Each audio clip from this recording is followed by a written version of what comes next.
Hello? Can everybody hear me in the back? You're okay? Okay, excellent. Somehow my screen flickers, but what to do? Okay. Grüezi miteinander. Excuse my German, or Swiss German. Unfortunately, I'm still learning. Maybe you can help me learn. Welcome to Digital Circuits, or Digital Technik. I hope you're here for this. If you're not, this is the right time to leave, probably. Unless you're welcome to stay if you want to learn more about what's written over here. I assume all of you are first year. I guess I start early. It's better to be early than late. You're all first year students? Yes? Excellent. You're excited about this? Okay. That was not a strong yes, but hopefully it'll be a yes by the end of the course. I'm very excited about all of this stuff, so hopefully I will convey why I'm excited about this to you.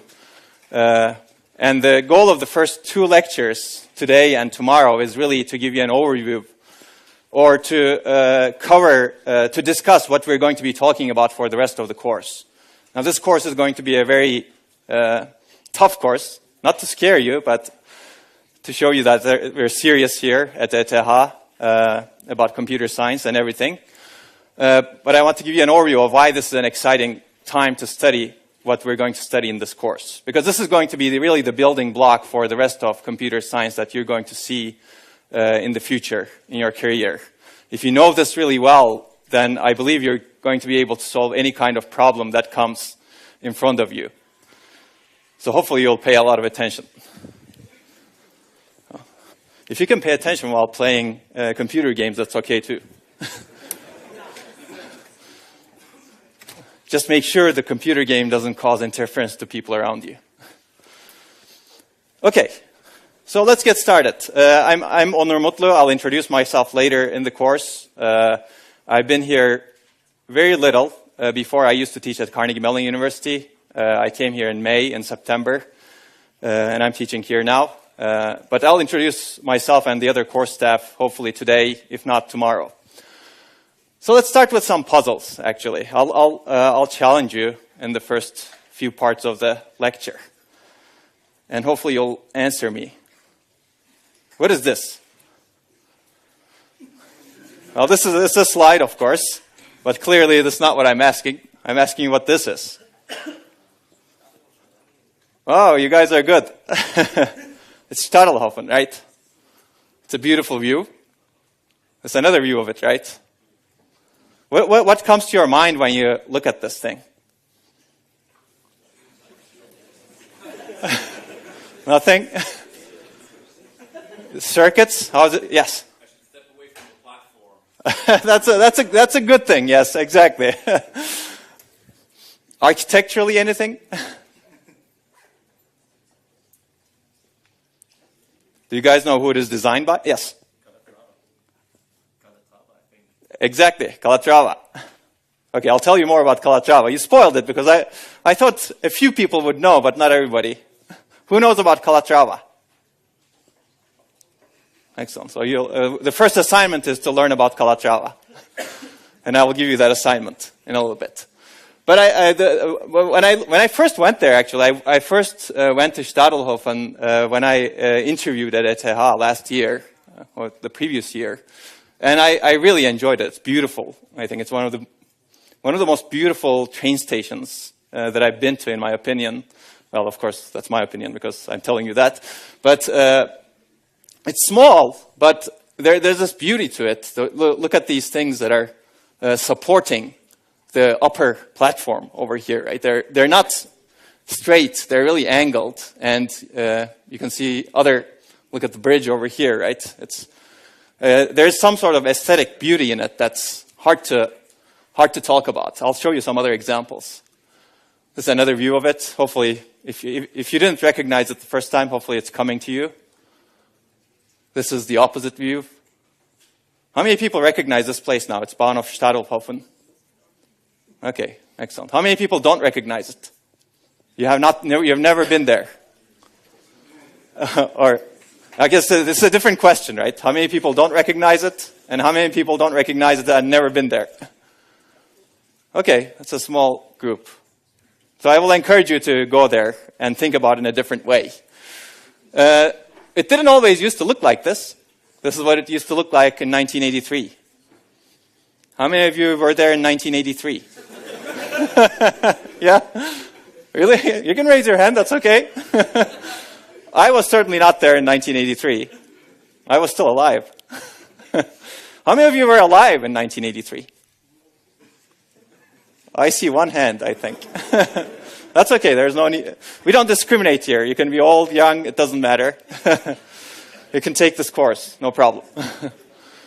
But you can look at you can see the difference, I think. Well, this picture doesn't convey it that much, these two, but others do. And this is 1967, even older, right? There's some other sort of beauty into it, but it's not the same, perhaps. Okay, I'll ask you another question. I think you've spoiled it, but what do the following have in common going forward? So this is another place in Lisbon, Garda do Oriente, with my terrible Portuguese. Internals look kind of similar, right? You can kind of see there's a principle here, right? It's like the skeleton of a bird or something like that. That's really supporting the platforms. You haven't been there, but you can imagine there's some similarity here. Well, another one, a newer work, Milwaukee Art Museum. It's becoming more grandiose, maybe. But the principles are looking similar. Maybe they're growing in different ways, and maybe they're becoming more expensive also, by the way. This is Athens Olympic Stadium, 2004. This is another beautiful building. Has anyone been to any of these? Which one? This one? Oh, okay, cool. I intend to go to all of them. It's another one. It's actually alive, if you will. That's like a bird flying. And another view of the same building, that flying bird, right? Maybe it's not a bird, but it's some bug over here that's that's consumed by some other bug or something like that. I don't know. You can interpret it in different ways that you would like, right? What's clear that, well, leave your interpretations to yourselves. But this is another one. This is one of the last and perhaps the most controversial ones, right? The Oculus. This picture actually doesn't do justice to it, I think. And I worked really hard to find a picture that does justice to this. I couldn't find one. If you find one, please let me know. It's very hard to do justice to this with a single picture. You have to really be there and go look around.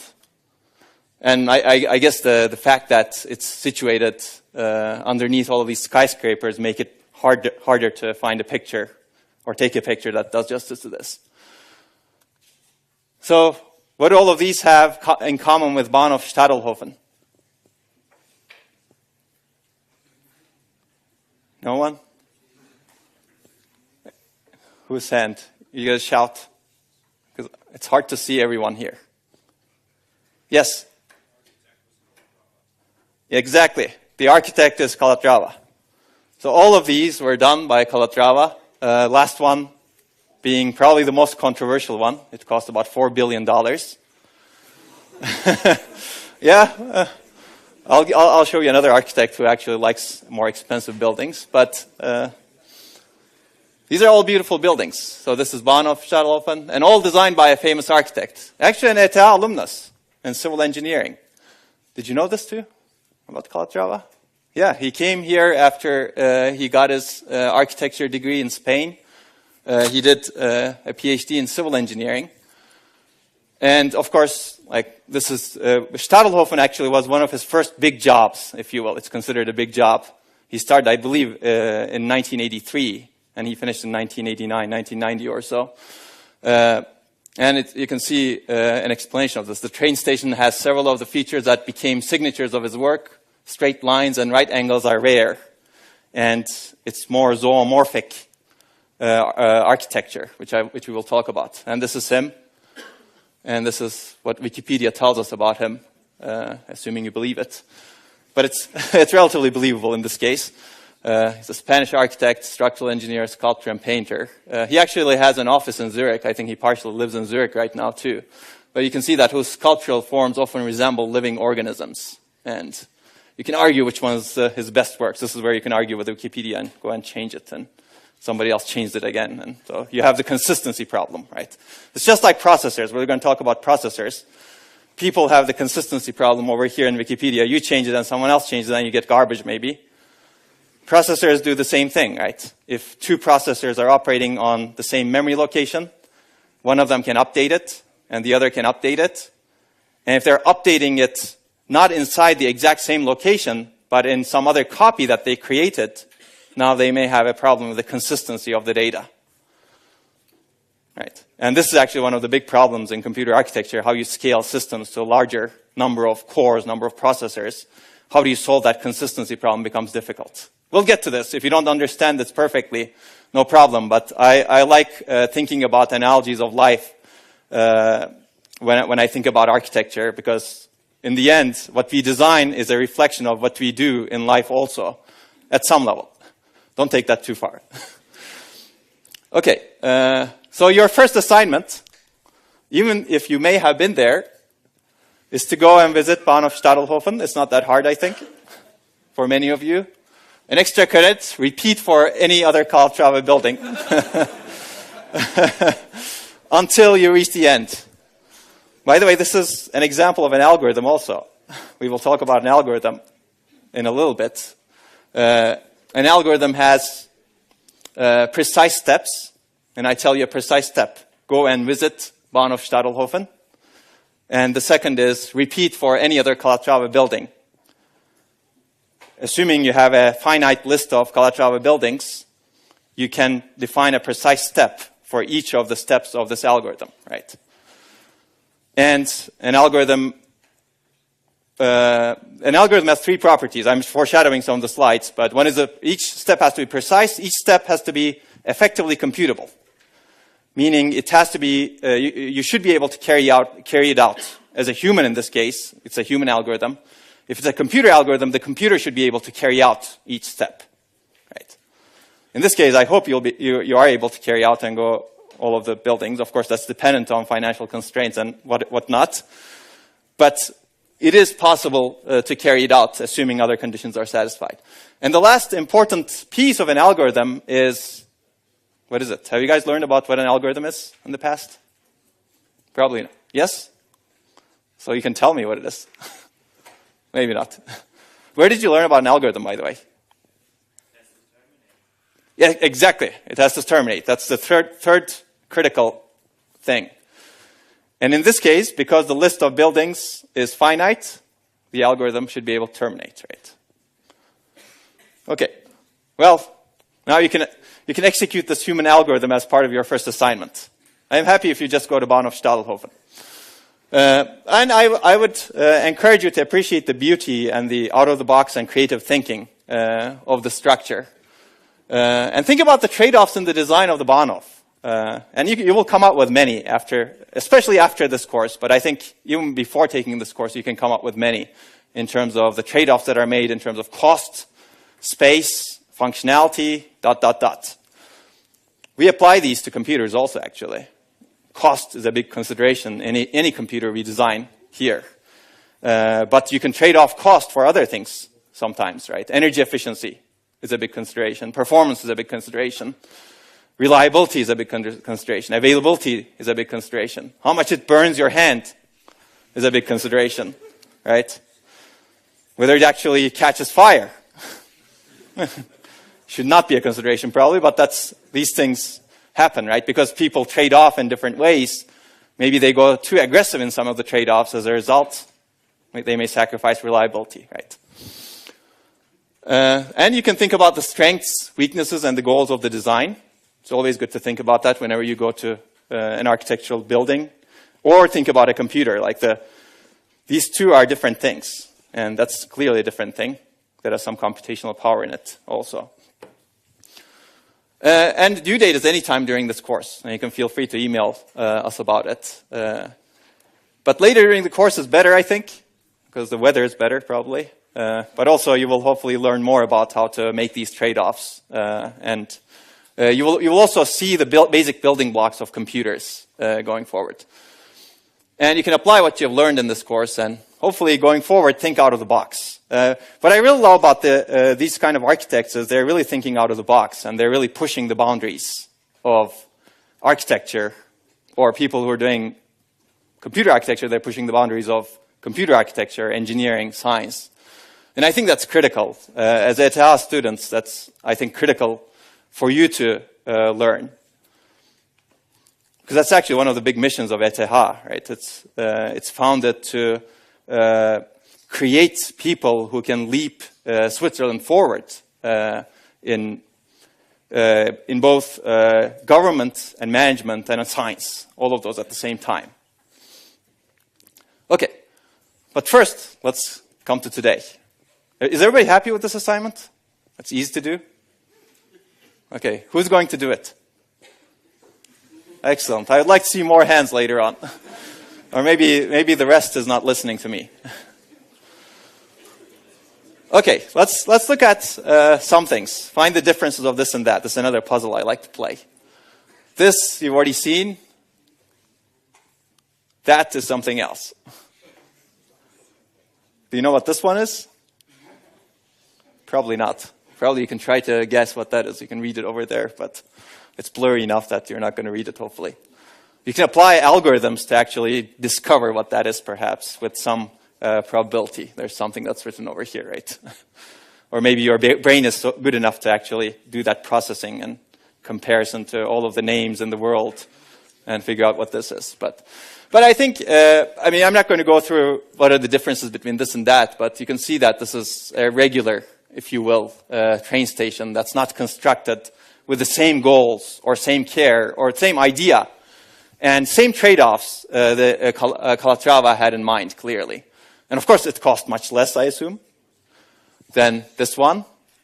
So there are trade-offs, clearly, right? And maybe there are some other trade-offs. There's more space here. You don't have to be as careful as you have to be in Stadelhofen.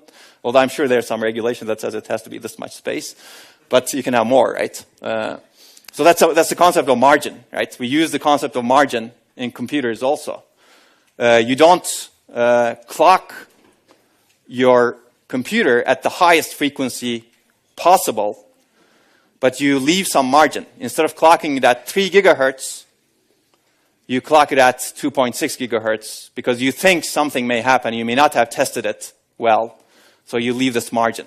So these are actually these are engineering principles that you will find in this course also. So clearly this margin, well, depending on how you look at where you should really stand, but assuming this is what you consider where you should stand behind, which you may not consider, but this is the margin, which is probably larger than this margin over here.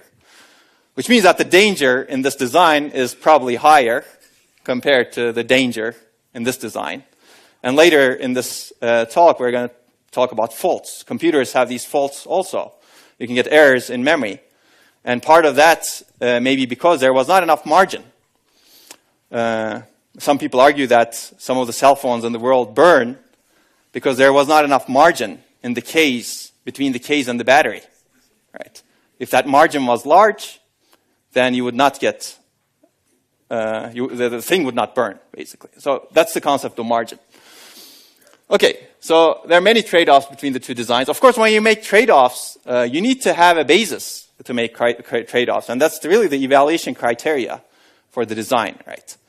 And there could be many evaluation criteria. We will talk about that hopefully in the next lecture if we get to it. If not, we'll do it later in the course. But for at least for these two different designs, I jotted down these. This is not meant to be a comprehensive list. Functionality, does it meet the specification? Does it work? Reliability, does it work reliably for a given specification? Space requirement, cost, can you expand it? That could be a consideration in the design of a system, right? Can I expand this Bahnhof? Actually, the reason it was rebuilt in 1983 was because they wanted to expand it, because the train routes in Zurich changed. If you look at the history of those routes, they wanted to change the routes. As a result, they want to expand Stadelhofen.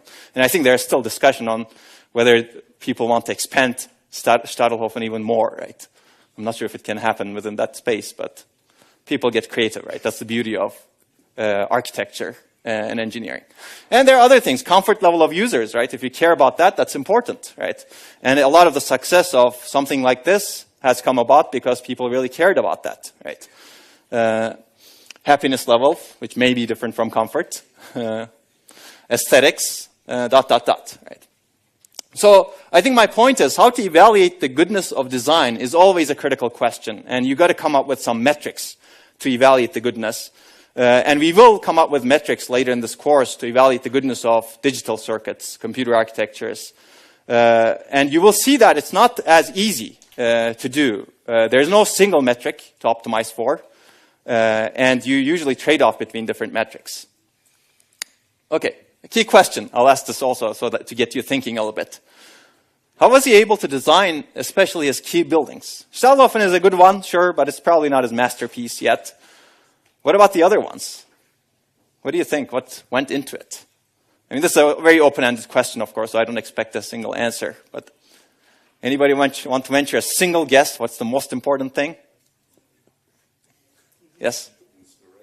Inspiration, that's a good one, actually. Practice, that's good. Now you can discuss which one is more important, right? Well, maybe all of them are important. What else? Yes? That's good, yes. Out-of-the-box thinking, which may be related to both. I don't know. May not be. Yes? Money? That's good. That's important, yeah. You got to have some funding to be able to design, especially something like the Oculus. What else? Okay. Observation, learning about the past, right?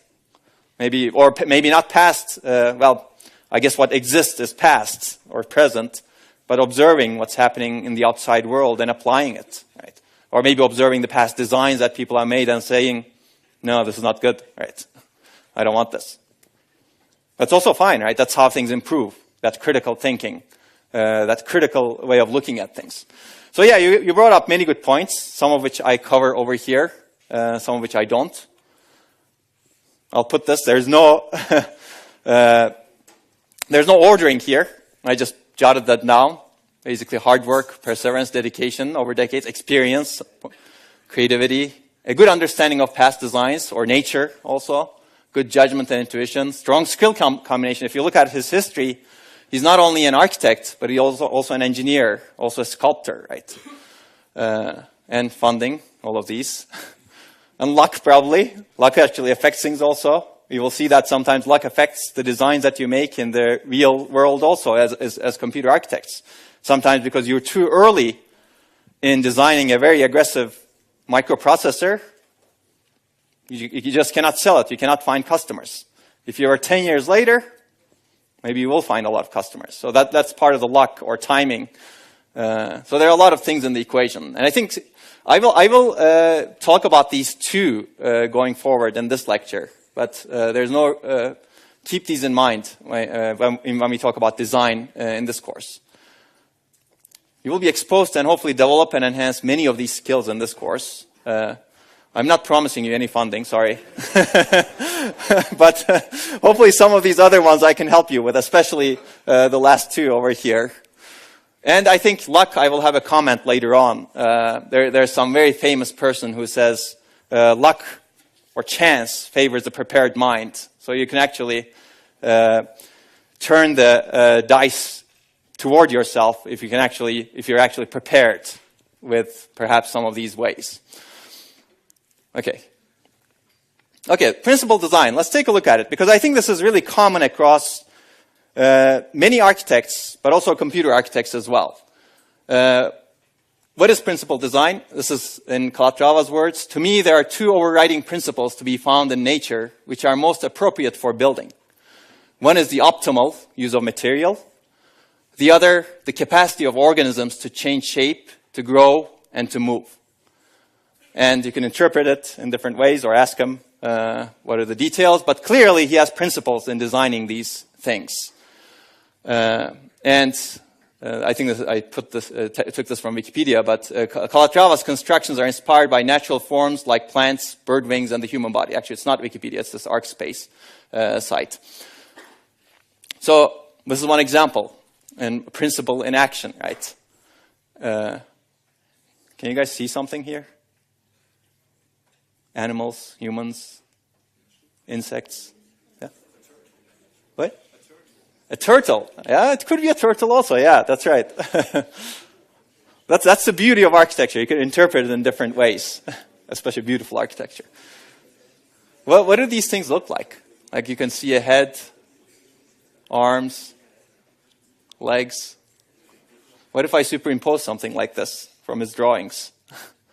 It's really humans or whatever animals, whatever imagination that you come up with that's really keeping this up, right? So you start with this sketch, and it turns out into this. Actually, I don't. This is really interesting because this is exactly how computers get designed, also. Because you will start with sketches, maybe not exactly artistic as in the way they are here, but they are going to be artistic in some way and form. And one other example of this is, how many of you have been to the Sydney Opera House? I know it's far. So that's... Okay, I'll introduce another principle in architecture because this is probably the right time. And that's the principle of locality. Do you guys know the principle of locality? Locality means you access things... You basically... It's likely that you're going to access things that are close by to what you've accessed. Basically, the fact that you've been to Stadelhofen means that you're really exploiting the principle of locality. You're accessing things that are closer. Whereas Sydney Opera House, I saw only 3 hands. Right? It's far. It's not local, if you will. So a lot of the computer architectures today are designed to exploit locality. If you're going to access things, you put things together and access things that are around it a lot, whereas you don't access things that are far away a lot. Okay? You can think of this as the principle of locality. And we'll see why this happens. But it happens because of the proximity. And you will see that, I think, well, I don't know if it'll happen with this class of this size, and maybe you'll prove me wrong now that I'm going to say it. Most of the time you will sit next to someone whom you've sat next to before in the past. Or you're going to sit in the vicinity of where you've sat before. That's, again, the principle of locality. In computer architecture, we exploit principle of locality by using what's called caches. If a processor accesses a memory location, you bring it to a small piece of memory that's close to the processor that's much faster. And because the principle of locality holds, when the processor requires it the next time, that location next time, now it's in the cache. You get it very quickly. Instead of going all the way to the hard disk or memory to get that value again and again and again and again. Okay? That's a very fundamental principle, and all of the processors that we know of today are designed based on that principle. Okay. So Sydney Opera House, let me pull back. If I do this without moving, you should tell me, oh, you told us about the Sydney Opera House, what about it? Right? I was about to move to the next slide. So Sydney Opera House is also amazing. It's actually one of the most difficult buildings that have been constructed, I believe, in the century. But it started out from a sketch like this. I wish I had it. Maybe I'll try to have it for the next lecture. And everybody said it's impossible to build. But it was built. And if you look at it, if you go there, you will enjoy it, I think. Okay, so a principle design. Basically, we're going to design based on principles. This was one of the principles of Calatrava. I guess people call it zoomorphic architecture, but basically it's the practice of using animal forms as the inspirational base and blueprint for architectural design. And you can read the rest, if you will. And you can see that Calatrava's buildings are listed as part of the zoomorphic architecture. So what does this remind you of? I guess I've already told about this, but it looks like a bird, right? Yeah, and in fact, it was imagined as a bird, and if there were more money than $4 billion, this would be opening and closing also. But unfortunately, I guess the city of New York was not rich enough to pay for more than $4 billion. Okay, same puzzle, different example. I'll go through this relatively quickly, but I think this will give us another example, architect, if you will. Does anybody know this? Yes? Wow, you guys are amazing. How do you know it? Oh, what is it, first of all? I don't remember what it's called, but it's a house that's built in the wilderness, and there's a river flowing right below it. Excellent. Yes, absolutely. Do you know its whereabouts? do you know its whereabouts? No? Where is it? It's in the U.S. It's actually from where I come from very close to Carnegie Mellon University, close to Pittsburgh. Not exactly there. It's 1.5 hours almost. It's called Falling Water, actually. If you wanted to cheat, you could have cheated. But that's okay. It's good that you don't cheat. We don't want to cheat here. But it's a beautiful building. And if you look at this is not only on top of waterfalls, but also it's really imitating the waterfall itself. If you look at the top cantilever over here, it looks like this. A bottom one looks like this, right? And there's more in the building. But it's really in harmony with the nature that's around it over here. It's an amazing building, I think. I've been there many times. And actually, when I used to teach a version of this course at Carnegie Mellon, I used to start with this building. Clearly, because Americans don't know anything about anywhere else other than America, right? That's so. Especially going forward, it's going to be that way probably more. And this is another view of it. It's another beautiful view, I think. This is another view of it. Okay, I'll stop. So, do you know who built this one?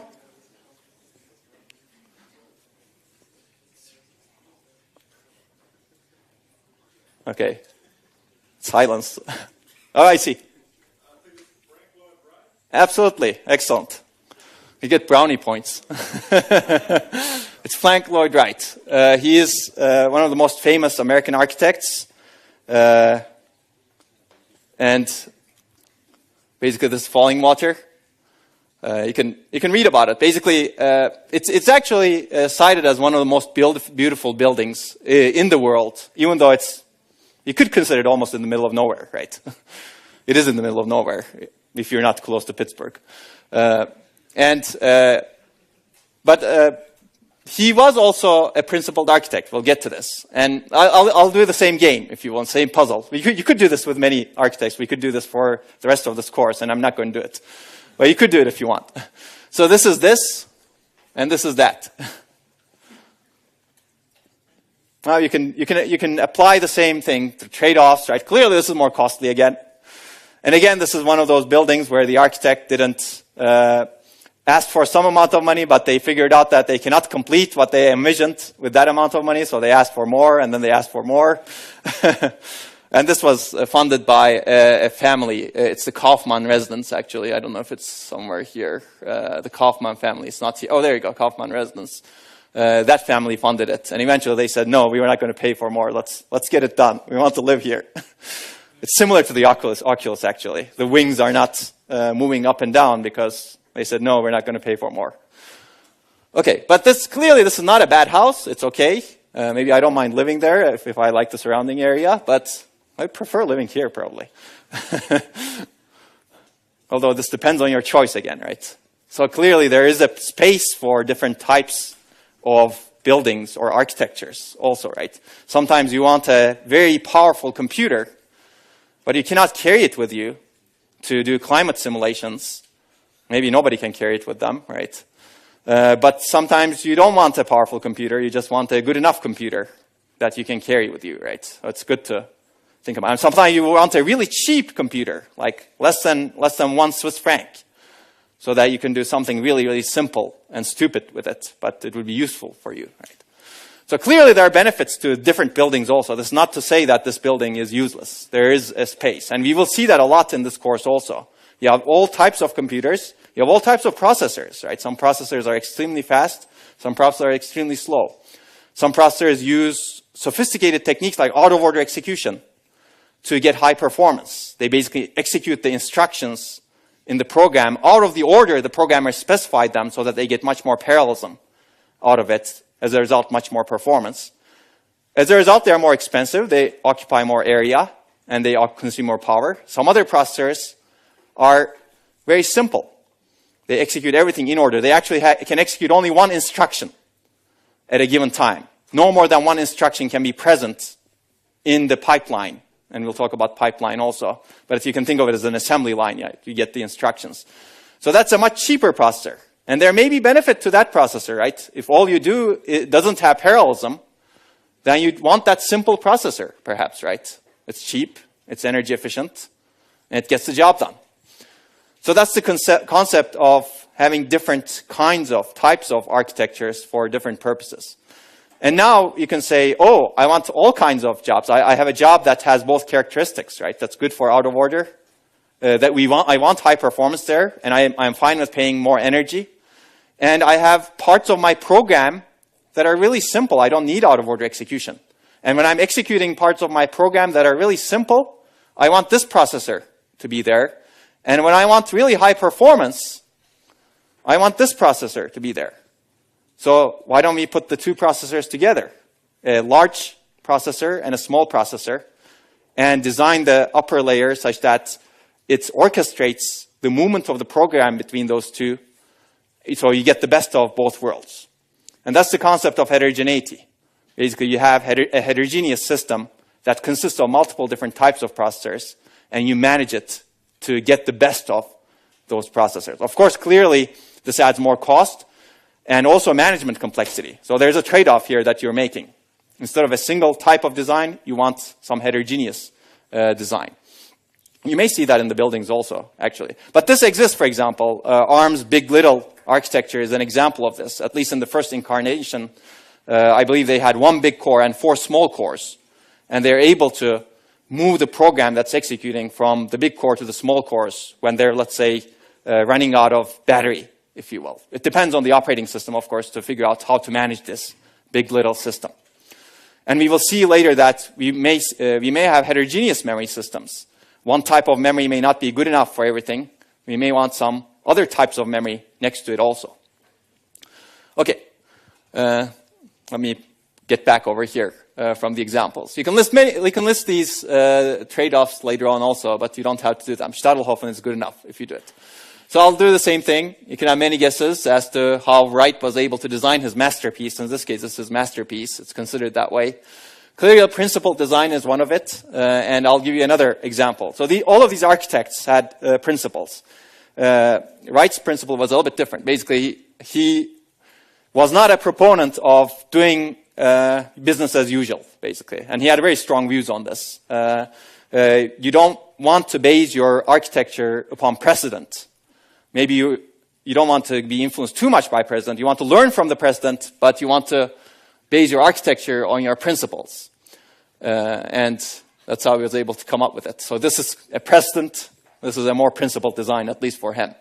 So what's his principle? In this case, it's an organic architecture. It's basically a philosophy of architecture which promotes harmony between human habitation and the natural world through design approaches so sympathetic and well integrated with its site that buildings, furnishings, and surroundings become part of a unified, interrelated composition. Well, that's a mouthful of words.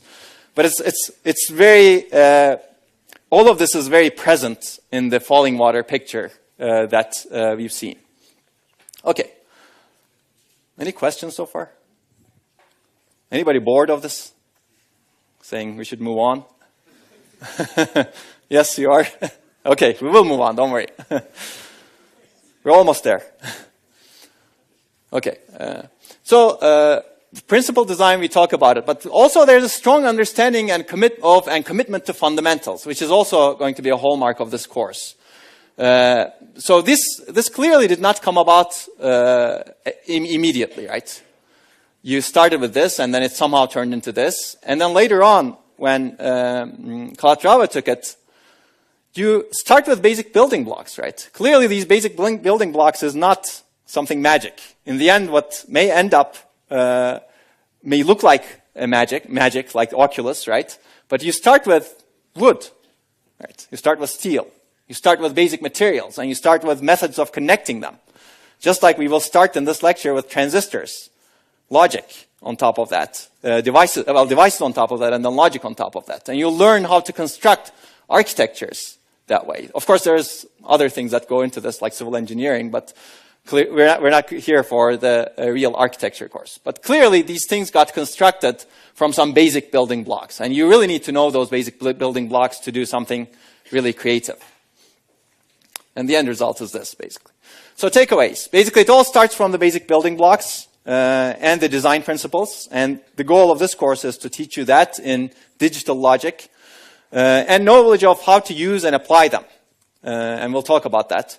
Actually, that's why we have labs in this course that are really important. I know you're not here for grades, hopefully not. But 25% of the grade will be determined based on labs. And you will figure out how to use them and apply them in those labs. So I will definitely encourage you to attend those labs. And underlying technology might change. You might do it with steel, wood, or something, whatever.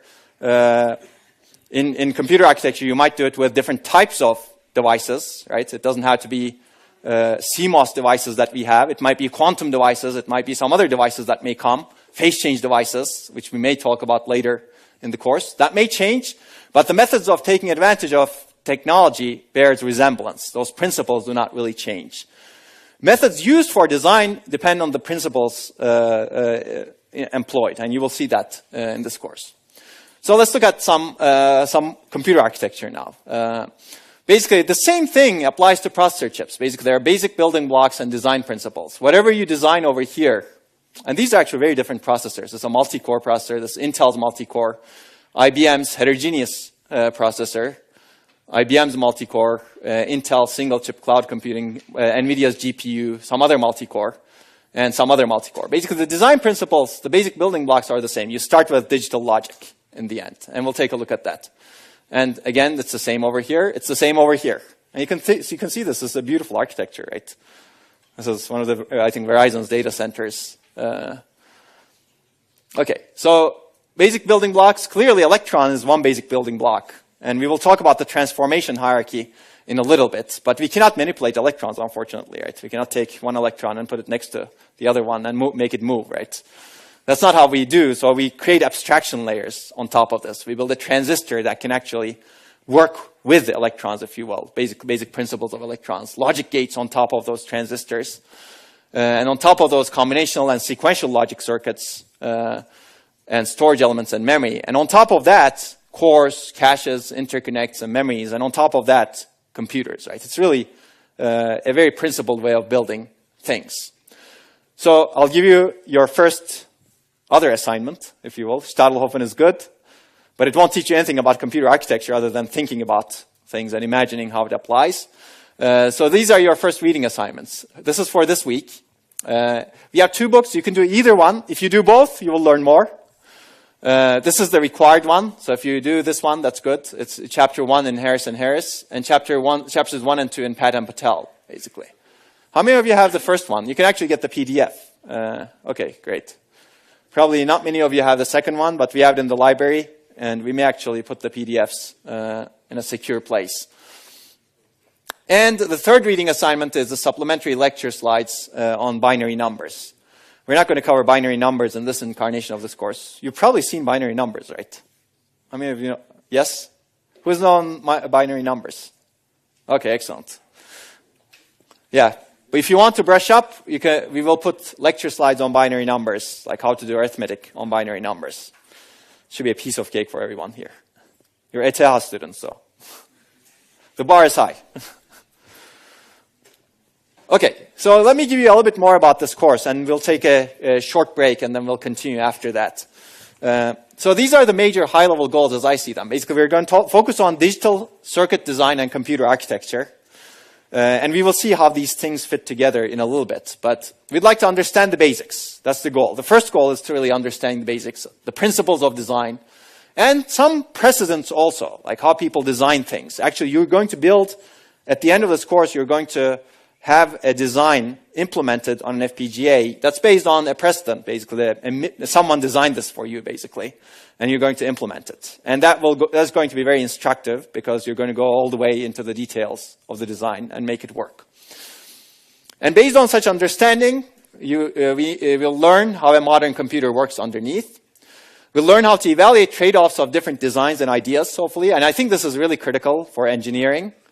And we'll implement a principal design, a simple microprocessor, as I mentioned. It's not going to be a full microprocessor because that's going to be take a long time. It's going to be a subset of an ISA, instruction set architecture, that's used today. And you will learn to systematically debug increasingly complex systems. That's going to be important because a lot of what you will do in this course will be debugging your designs. Sorry for the news, but that's exactly how things work in computer science and engineering, all the fields. It's not only about designing and then implementing. Actually, it's really about debugging. If you look at a company like Intel, when they design a processor, the latest processor, it doesn't matter which processor, actually the latest one has a higher number.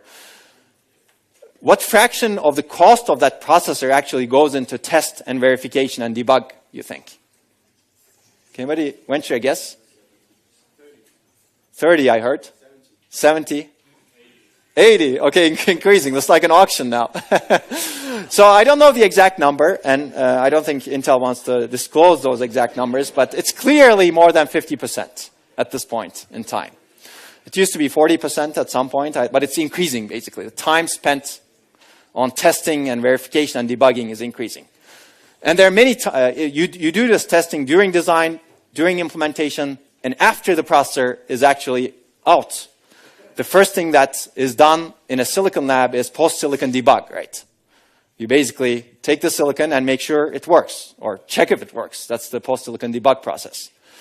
And if you actually put things into your design that makes the process easier, you pay less cost, perhaps, on that post-silicon debug, right? Okay. And hopefully, in the end, this course will enable you to develop novel out-of-the-box designs. That's not a requirement of this course, because it's a very introductory course, but hopefully in the chain of events, it will enable you to develop those designs. So our focus is on basics, principles, precedents, and how to use them to create and implement good designs. So let me cover this slide, and then I'll take a break for 5 minutes, and then we'll continue. So why do we want these goals? Well, clearly because you're here for a computer science degree. And I believe every computer science, ETH believes every computer scientist needs to know this stuff. But I think there is something more to it. Regardless of your future direction, I think learning the principles of digital design and computer architecture will be useful to design better hardware, clearly, but also design better software, and I'll give you some examples of this, because understanding what goes on underneath really enables you to design the upper layers in a much more cognizant way. Design better systems in general, because you know this stuff well. Make better trade-offs in design. We'll talk a lot about trade-offs. Understand why computers behave they do. Well, this is a very high bar. I don't actually understand why this computer slows down, for example. If you actually solve that problem, I think you can be extremely rich, if that's your goal in life. If you figure out a way of automatically telling the person or telling someone, this is the exact reason why this computer slowed down, and I'm going to fix it automatically for you and make it work. That sounds like a great startup idea. If you have ideas, come to me. I'll fund your initial thing if you have a good idea. Okay, solve problems better. I think that's one of the most important things. We're going to solve problems here. The goal of computing is to solve problems. So we're going to see how those problems get solved underneath at the very, very low levels. Think in parallel. I think this is really important, actually. When industry transitioned from single-core, single-processor designs to multi-processor designs, one of the big issues was oh, people don't know how to write software in parallel. And that's most of the time true, probably. But hardware, if you think of it, it is inherently parallel.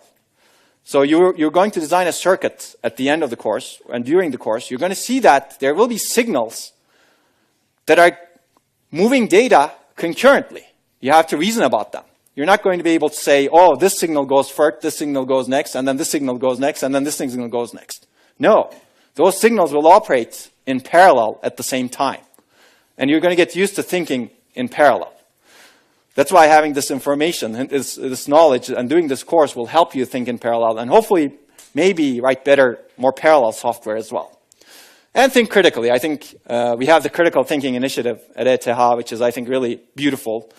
All of you should be thinking critically about everything, if you will. That's how we can make the world better. Even though politicians in some part of the world may not like thinking critically. You guys are different. Okay. Okay, good. This is a good place to stop. Let's take a break for 5 to 6 minutes. No? You want 10? Okay. 15. 10 minutes. 10 minutes. Come back at 14:15.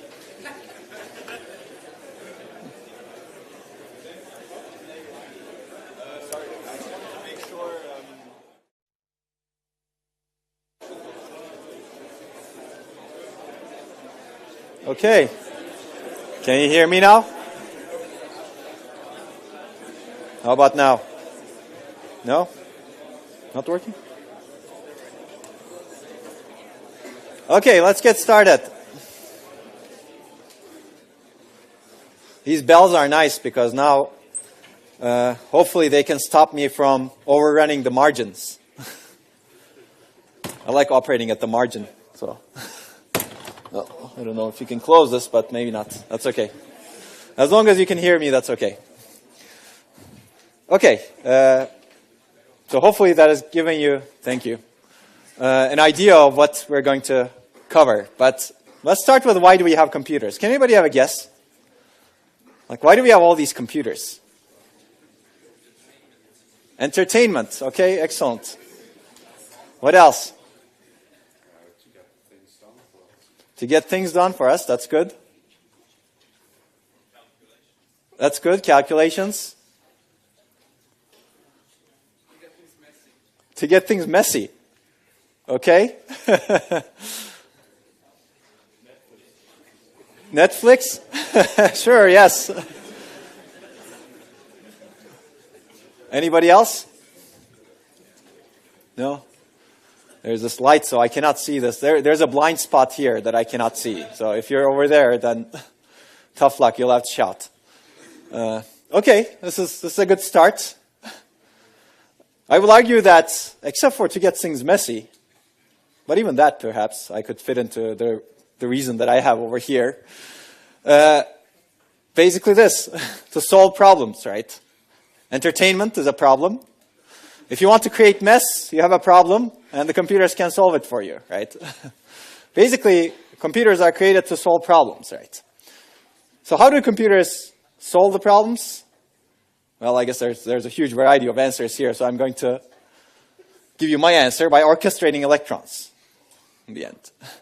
That's what they do, right? In the end, they orchestrate the principles of physics to solve the problems. Yet there's a huge gap between problems and electrons, right? You cannot, as a human, say, electrons, please do this for me, right?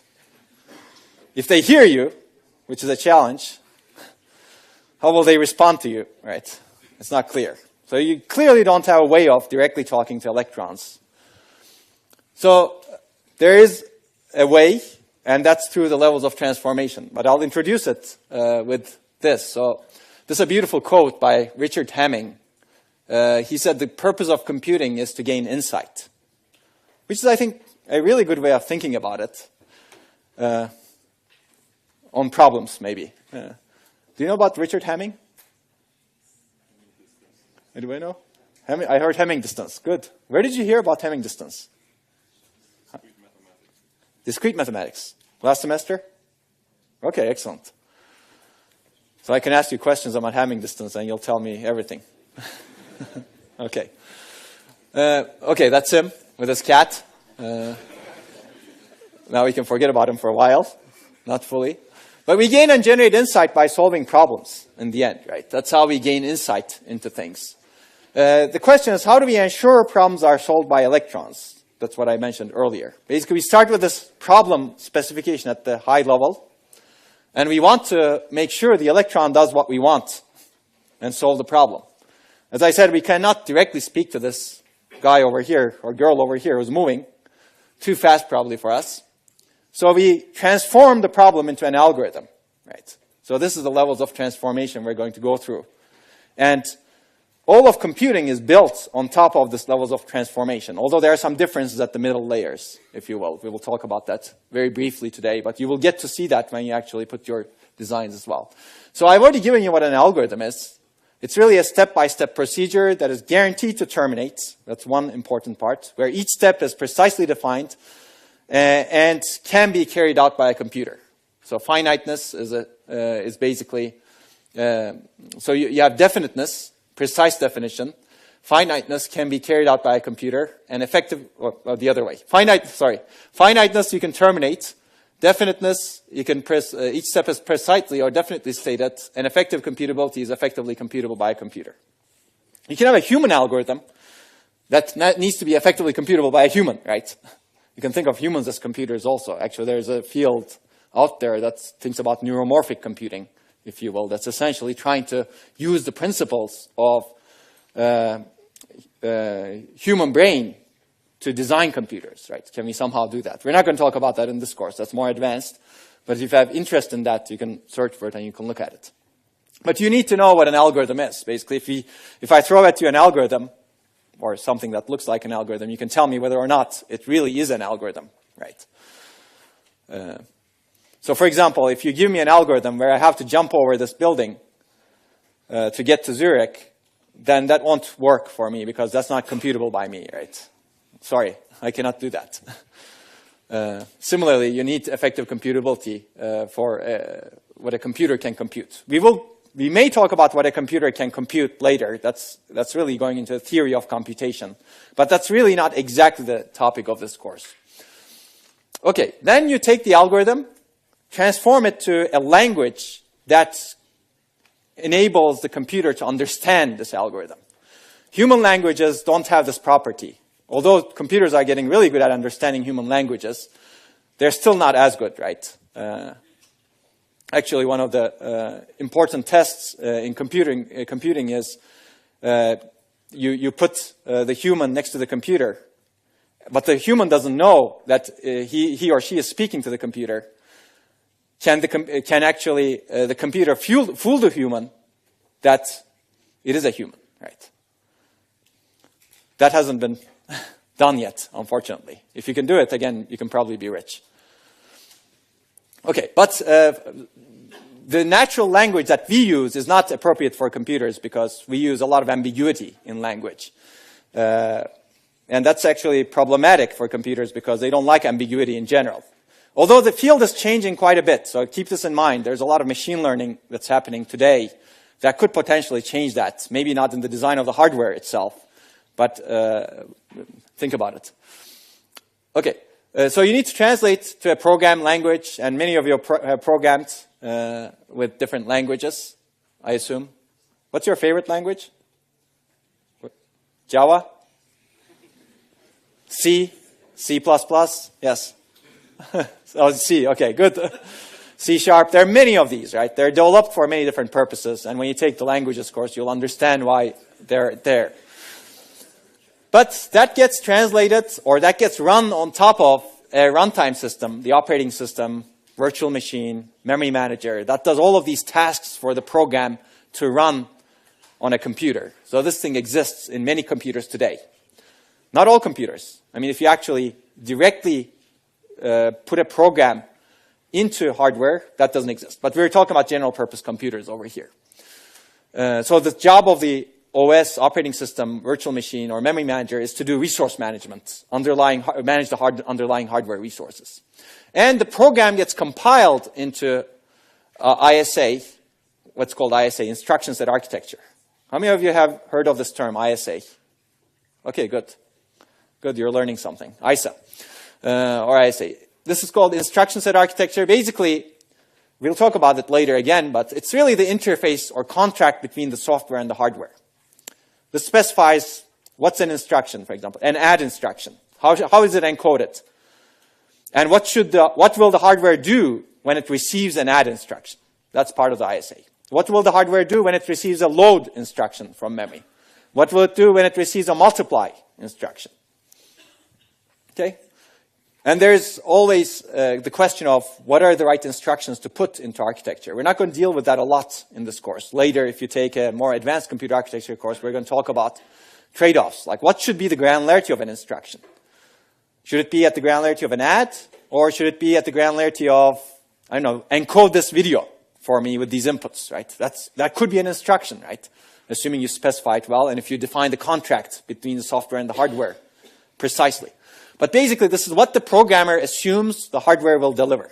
Hardware promises, and the programmer assumes that, and then that interface specifies how that's communicated. And this is critical. That's part of the layer that we're going to talk about. There are many different ISAs in the world. x86 is one of them. That's probably used in many computers, many machines that you have. That's Intel's and AMD's ISA.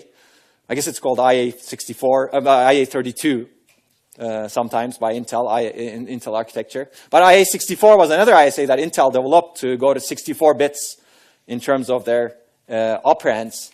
But that didn't work out too well for Intel.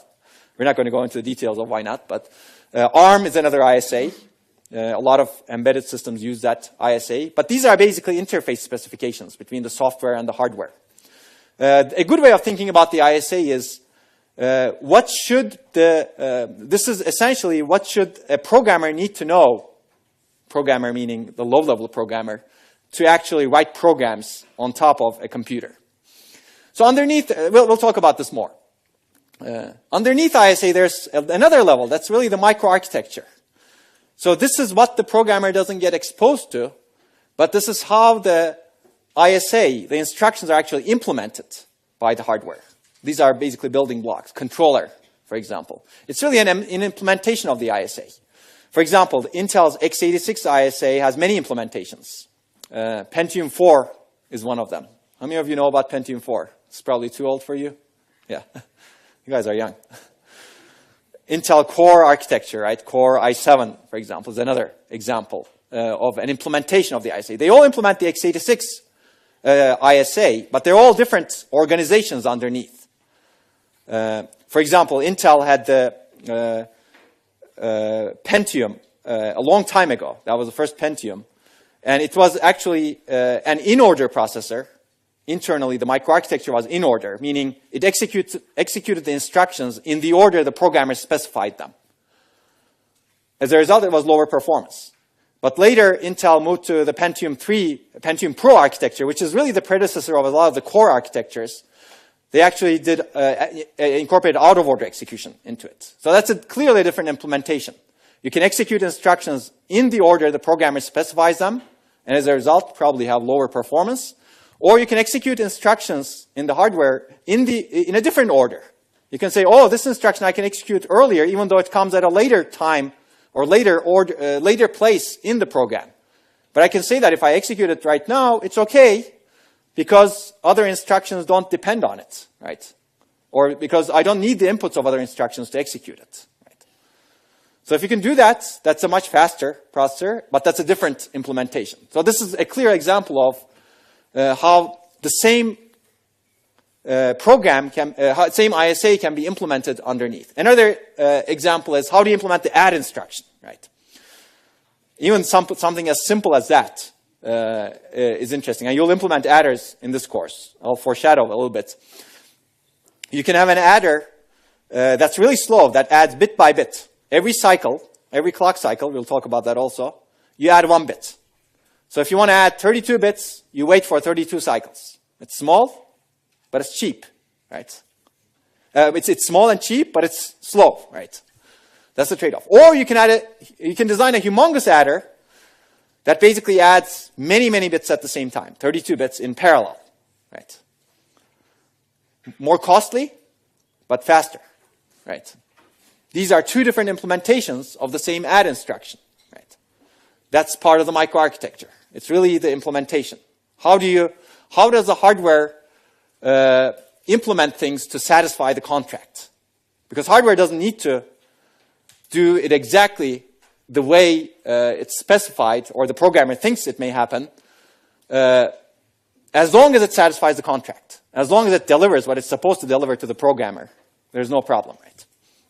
This out-of-order execution is fascinating, for example, because the programmer thinks that things are executed in order, but actually they're executed out of order. Now, of course, there's a contract in many ISAs saying that you can execute things, saying that the results that are exposed to the programmer eventually have to be in order. So if I'm actually debugging this program, I have to see that things happen in order, right?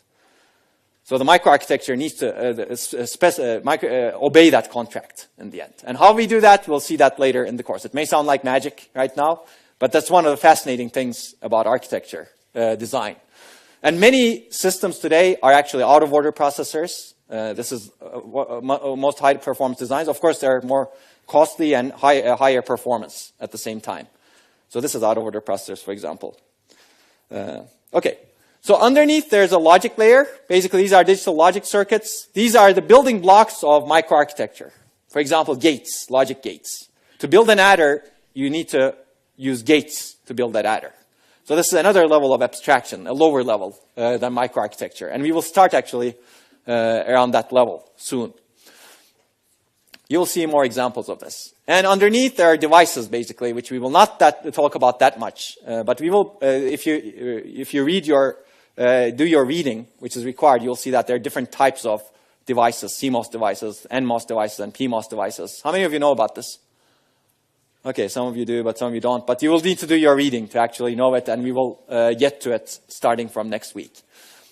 I don't want to dedicate this lecture and make it the entire course. It's supposed to be introduction. So this is what we're going to cover in this course, basically. We're going to start very little with devices, if you will. We're not going to go down into it. If you want to learn more about it, you should go to the ITIT department and take device courses. Those are also fascinating. But we will mainly start with the transistor as a light switch, as basically the abstraction level on which everything else is built upon. And then we'll talk about microarchitecture, ISA, and I put a little bit more from the blue part because I think that blue part is especially important. You really need to know the interaction between the software and the hardware. So we're going to touch upon the runtime system, the operating system, a little bit later on. But an aside, I guess I have to do this. Richard Hamming had a lot of impact, other than his picture in the previous slide, on computing. And this is actually the work where he introduced the error correcting codes, ECC, and where he introduced really the concept of Hamming distance. So since you know Hamming distance, I'm not going to cover it. How many of you know Hamming distance again? Oh, excellent. There you go. Basically, you can tell me this definition, but I'm not going to bore you with it. Basically, it's really the number of locations in which the corresponding symbols of two equal length strings are different, right? And this turns out this is really useful in error correction, right? Because you can actually have Hamming codes. And he developed a theory of codes used for error detection and correction.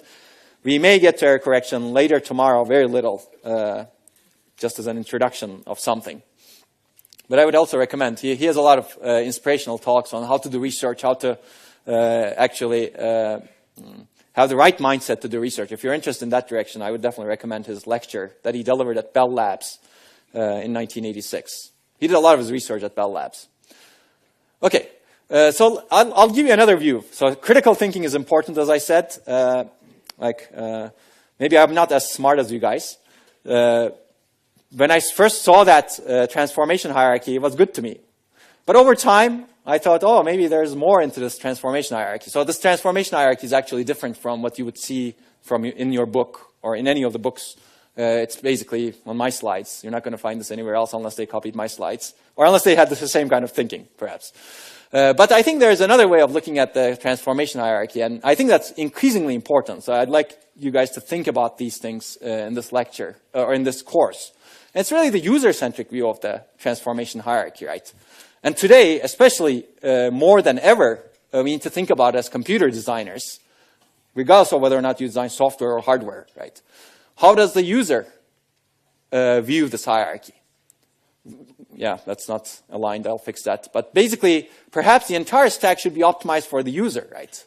This is not something we do a lot today. And if you do it well, like some people have done, this actually is good, right? It's good for the user. Of course, the question is, who is the user? It always comes about. But I think about it when you actually, the user can be the programmer, the user can be the problem definer, algorithm definer, or user can be interacting with the system. And sometimes the user, the hardware designer, actually, I should actually change it, right? See, I'm thinking critically right now. Probably the user may interact with the ISA just like you guys, because you guys will be doing that, the assembly, programmer, and microarchitecture, and the logic, and the circuits. Okay, so there are implications of this also in programming languages. How do you design the programming language to input what the user wants? Right. For example, can the user ask for a quality of service from a program?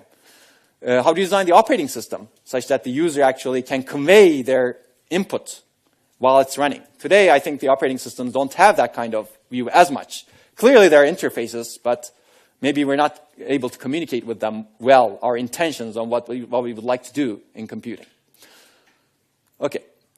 So all of this takes us to the power of abstraction. Really, we're doing this to abstract away things, if you will. So these levels of transformation create abstractions. What is an abstraction? Basically, a higher level needs to know only about the interface to the lower level and not anything about what's happening underneath. ISA is a perfect example of this, right? The higher level, above ISA, when you write programs, assembly programs, let's say, you don't need to know anything about underneath. Now, I'll qualify that later. But for a functional program, you don't need to know anything about what goes on underneath. Microarchitecture, you don't care, right? It just works, hopefully. Yeah, for example, the high level, even at the higher level, the high level language programmer does not really need to know what the ISA is even, right? If you write in Java, why do you care what the ISA is? As long as you want a functional program, right? And how a computer executes instructions. You probably care about that less if you write in Java or JavaScript, right? So abstraction is great because it improves productivity, right? Otherwise, you would go crazy. If everybody in the world needed to know about how to communicate with the electrons, good luck, right? We're not going to be productive at all. You don't need to worry about the decisions made in the underlying levels, right? That's good because it's somebody else's problem.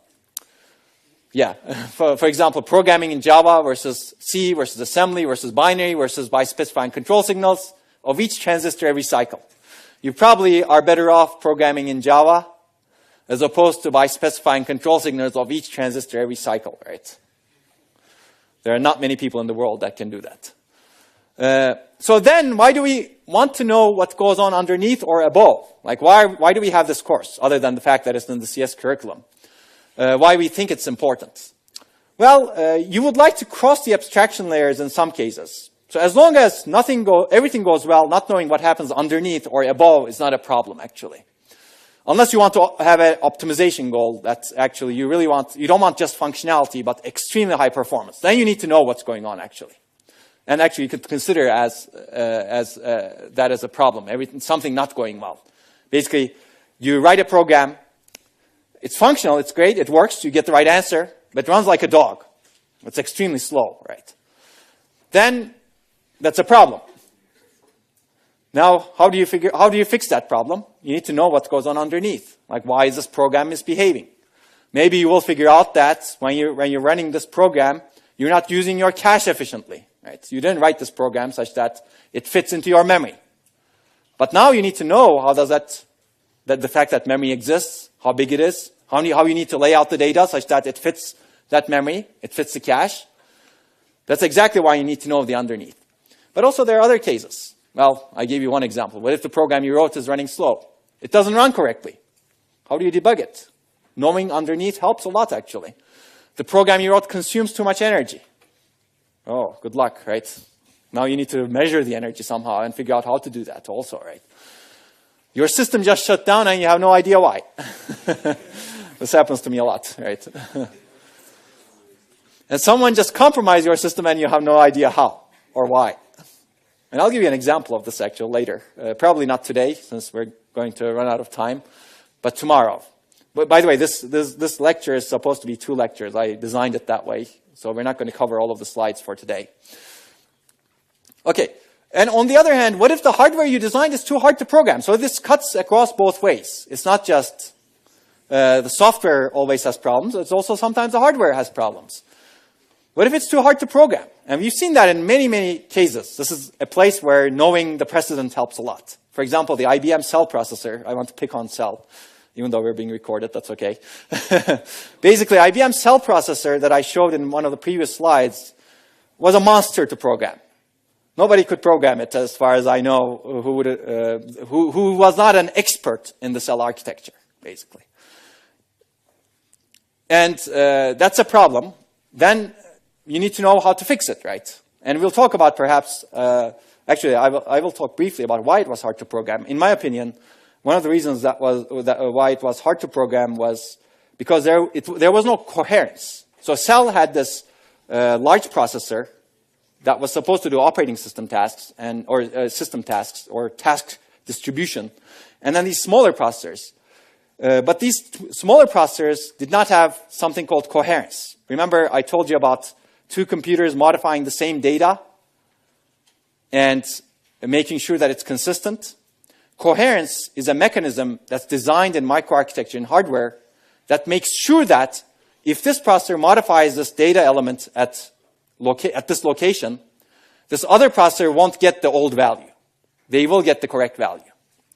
Now, if the hardware provides that seamlessly, saying, okay, in the microarchitecture, I'm going to provide you that, such that the programmer doesn't need to worry about it, that makes life a lot easier for the programmer. Because now the programmer doesn't need to worry about, oh, if I manipulate this data over here in this processor, it should really not be manipulated over here also.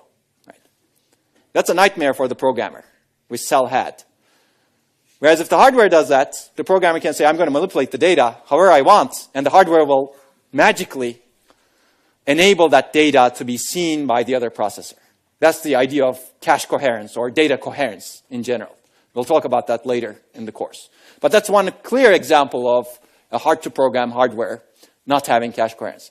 But that's another place where if you're programming the hardware and if you see these errors where, oh, you're manipulating this data over here, but you're getting some wrong results, knowing how the cache coherence protocol may work would be useful, or how the model works would be useful. What if the hardware you designed is too slow because it doesn't provide the right primitives to the software? That's another thing, right? It's actually getting harder right now.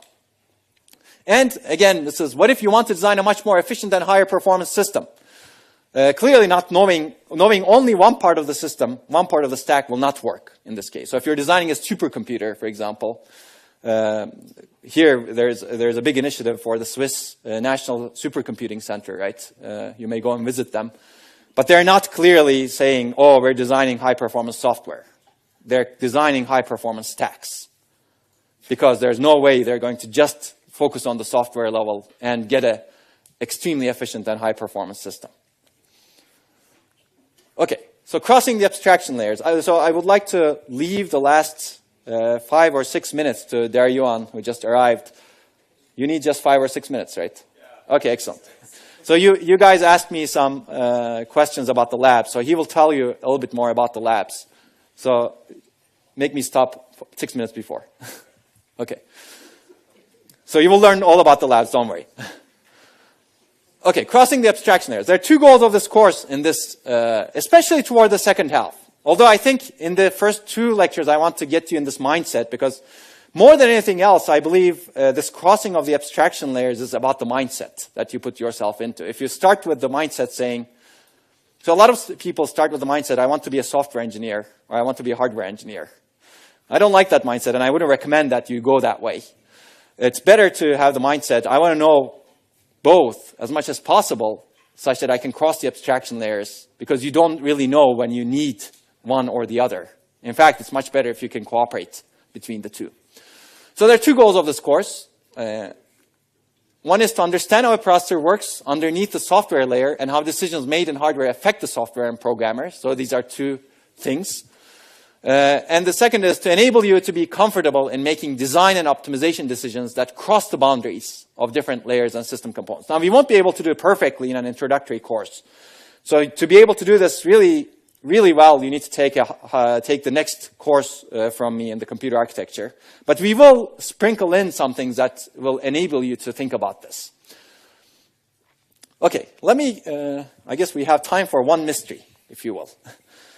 Because some things may look mysterious if you don't know what's going on underneath. And I'll give you some examples of this from my experience. And I think these are interesting and good examples. But let's see if we really have time to do that. Okay, who wants me to do that or who wants me to stop? Do it? Oh, it's hard to, we need a clicker. Who wants me to stop? Stop, I've had enough of you. You can tell me. No, this is not going to affect your grade, don't worry. I'm not going to look, maybe you're going to look and count. Do you want to do that? Look and count. So who wants me to stop? I'm not looking. Yeah? You counted? One. Okay. I'm not going to ask who that is. Okay. So I'm assuming you're honest. You can tell me, actually, if you want me to stop, and I won't be offended. Don't worry. I can talk for hours and hours. That's not a problem with me. I can understand that it could be a problem with you. As a result, please tell me when it's too much. So I'm taking that you're honest in what you tell me right now. So I'm going to move on. Continue. Okay, I'll continue. So I'll give you one example mystery. We're going to do two more. I want to do justice to this okay, we have time. That's good. 8 minutes, not bad. So this is a multi-core chip, and we're going to cover a lot of it actually in this lecture. Basically, it has these cores. It has some caches that we briefly talked about. This is AMD Barcelona, actually. It's a really old chip now. This is a picture from ages, like 2006 or so. Maybe some of you were not born then. That's shared caches, memory controllers, DRAM interface, memory interface, and memory banks. You don't need to know about all of this terms at this point, but you can see that there are layers and layers of caches. In fact, there are caches inside these cores also. And memory controller we're going to talk about later in the course. That's an important piece of the architecture that interfaces with the memory itself. And you've probably seen memory like this. How many of you have seen memory like this? Okay, excellent. That's good. This is not new, but you will see it at some point, and you will see it in this course. Don't get scared. If you don't understand a lot of what I'm going to talk about, again, don't get scared. We're going to build up to it at some point. But I've shown you this slide before. It didn't always used to be like this. In the past, there used to be just a single core on a chip. But people started putting more cores, and this is the infamous IBM cell processor that's hard to program. But basically, people started putting simpler and low-power cores that are simpler and low-power than a single large core. As a result, you get parallel processing on chip. You can do multiple things at the same time, right? Sounds beautiful. You can actually put your entire data center on a chip, maybe. Maybe that's too much, but people are thinking of things like that. So it's faster and it can enable new applications if you do this. So what do you want? Ideally, it's always good to think about the ideal when you're an architect, I think. If you put these two cores on a chip, ideally you want 2 times the performance, right? You want both to speed up. At least together you want both to speed up by a similar amount such that you get overall 2 times performance. Basically, we want n times the system performance with n times the cores. So what do we get today? This is a result of an experiment that we did a long time ago while I was at Microsoft Research in Seattle. Basically, we wrote up it as a security paper. But basically, this was on a system that was designed by Intel at the time, but we replicate on AMD also. If you have 2 cores, you run 2 applications, MATLAB for some simulation, and GCC is a compiler. Don't worry if you've never used it. But we measured how much each of the applications slowed down when you're running them together on 2 cores. Basically, 2 applications are running on 2 processors at the same time, compared to when each application is run alone on a single core. So the baseline for MATLAB is you run it alone, you get an execution time, let's say 100 seconds. And then you run it together with GCC, it runs for 107 seconds. So it slows down by only 7%. Sounds pretty good, right? And GCC, when you run it alone, it runs for, let's say, again, 100 seconds. When you run it together next to MATLAB, it runs for 304 seconds. So it took 3 times longer. Sounds bad, right? First of all, neither of them improve in performance. But at least you should have both of them happen at the same time. So if they happen at the same time, if they both finish at 100 seconds, you get perfect speed up, right? 2x speed up. Both of them are slowing down. Maybe you expect that. First of all, why are they slowing down? Why shouldn't they both finish at 100 seconds, right? Wouldn't that be nice? That's the ideal goal. But clearly, they're both slowing down. But one is slowing down a whole lot more. So you actually, in the end, have a much worse system than what you've designed, right? You could run these two programs sequentially. First GCC, first MATLAB, and then GCC, and you get 200 seconds, plus or minus change. Now, both programs take 304 seconds to run. That sounds bad, right? So you change the operating system, you change stuff. Basically, whatever you do in the software, this stays the same. So we call this the memory performance hog. I'll ask you a question, and maybe two questions. Can you figure out why there's a disparity in the slowdowns if you don't know how the system executes those programs? I hope your answer is no.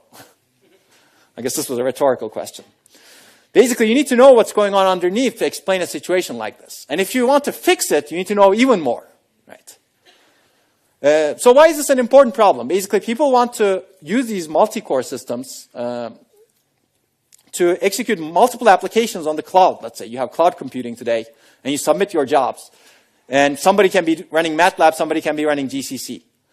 And it turns out, if they run it together, if the two people run it together, you'll get much lower performance. So why not execute it on your computer? That's slow anyway. Why put it on the cloud, right? So it doesn't make sense to build a slower computer. So clearly something is happening underneath. Why is it? There are two questions. Why? Actually, there are three questions that I figured right now. Why is there a slowdown to begin with? Second, why is there a disparity in slowdowns? Why are they different slowdowns? And why are they so wildly different? And how can we solve the problem if we do not want that difference in the slowdowns? I don't know if you want me to answer these right now. I don't think we can do justice to it. Maybe I'll leave you with this. Maybe I'll do something. Oh yeah, okay. Why is this important? Good. I have one more slide that I can build up so that you can think about this at home. And I'm not going to put up the slides for tomorrow's lecture, so maybe you can think about it. So why is this important? Again, we want to execute more applications in parallel in multi-core systems. We want to consolidate more and more. Cloud computing is an example, but mobile phones is another example. Increasingly, people want to do more and more over here. When you're speaking, you want something else to happen also. And also, you want to, one of the big reasons for having high-performance computers is you want to enable new applications. So we don't, I'm not an application designer, so I cannot imagine applications well. But if we can design computers much faster, there are a lot of smart people in the world that can take advantage of it. And also, we want to mix different types of applications together. Those require quality of service guarantees, for example, video or pedestrian detection. If you have a self-driving car, you'd better have a quality of service guarantee in your pedestrian detection, right? Or car detection, or whatever detection you have around there, right? And those that are important, but less so. You want to mix all of these things together. And even within an application, if you have multiple different threads, they may have different requirements. And there are even less important applications like a virus checker, right? In fact, we did the same experiment with virus checkers. If you're running a very intensive virus checker, it can slow down something that's really important for the user. So we want the system to be controllable in the end. Okay, I'll give you with this picture, and then you can think about why there's a disparity in the slowdown. So this is the system design we examined. This was the core. This was another core. Caches were different. There was some interconnect. There's a memory controller. There's a shared bus that goes to memory. And there are a bunch of banks that you can operate in parallel. You don't know this, don't worry. Basically, this is, you don't know all of these probably, don't worry about that. But basically, you can think of this as cache, keeping the data here. That's what you need to access to get the data out of them. So this part was shared. I'll give you the problem. That was the problem, basically. But I think we'll pick it up tomorrow to talk about exactly what was the problem. But we're not done yet. Daryuan will take 5 minutes to talk about the labs. In the meantime, think about those three questions. Like, why is there a slowdown? Why is there a disparity in slowdown? And how can you fix it? I'll ask you tomorrow.